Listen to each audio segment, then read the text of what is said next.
아즈텍 창조 신화 시작합니다. 세상이 생겨난 맨 처음 아무것도 없었답니다. 이 무의 상태에서 깨어난 신이 있었으니 중성적이면서 이중신인 오메테오틀입니다. 오메테오틀은 각각 오메테쿠틀리와 오메시후아틀을 한데 부르는 이름이 되기도 하죠. 토나카테쿠틀리 그리고 토나카시우아틀도 있는데 이 두 신과 거의 동일시됩니다. 오메테쿠틀리와 오메시우아틀은 4명의 자식을 낳습니다.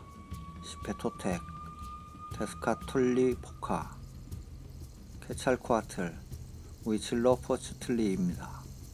발음하기가 쉽지 않아요. 이 태초에도 사람들이 살고 있었죠. 거인들이었습니다. 태생이 거인인 게 아니라 소나무 씨앗을 먹고 키가 쑥쑥 자랐다네요.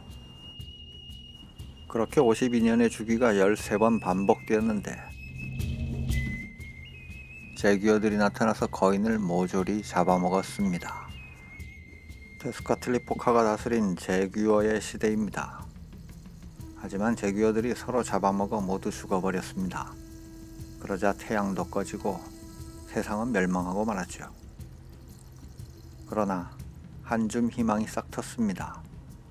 나무 위로 올라간 두 사람 네네와 타타는 살아남았지요. 아담과 이브처럼 이들로부터 다시 인류가 되살아났습니다. 이들은 콩을 먹고 살았다고 합니다. 또 52년이 13번 반복되어 이제 또 멸망의 때가 되었습니다. 이번에는 케찰코아틀이 다스리게 됩니다.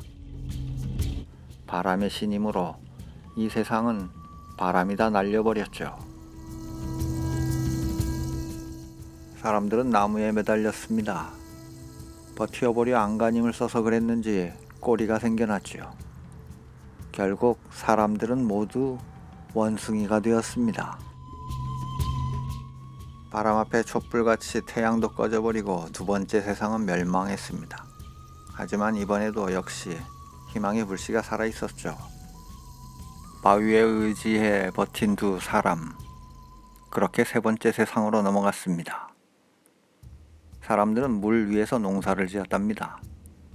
이 세 번째 세상은 틀랄록이 다스리는데 가장 큰 직능은 물이라고 하죠.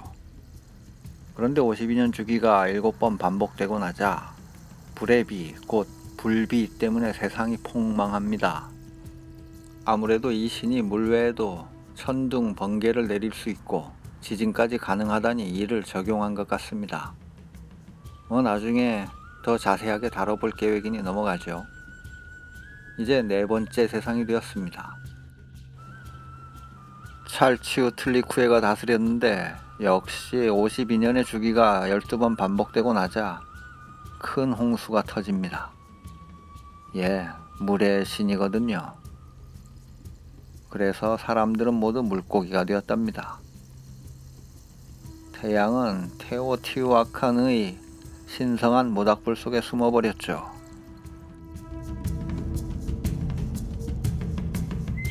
그로부터 52년이 흐른 뒤 물이 모두 빠지자 커다란 통나무 속에서 살아남은 한 쌍의 부부가 나왔습니다.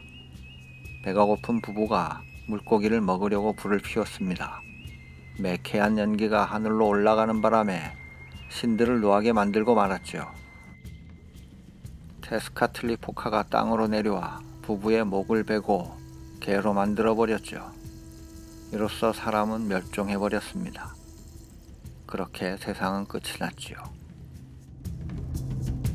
이야기도 끝일까요? 아닙니다.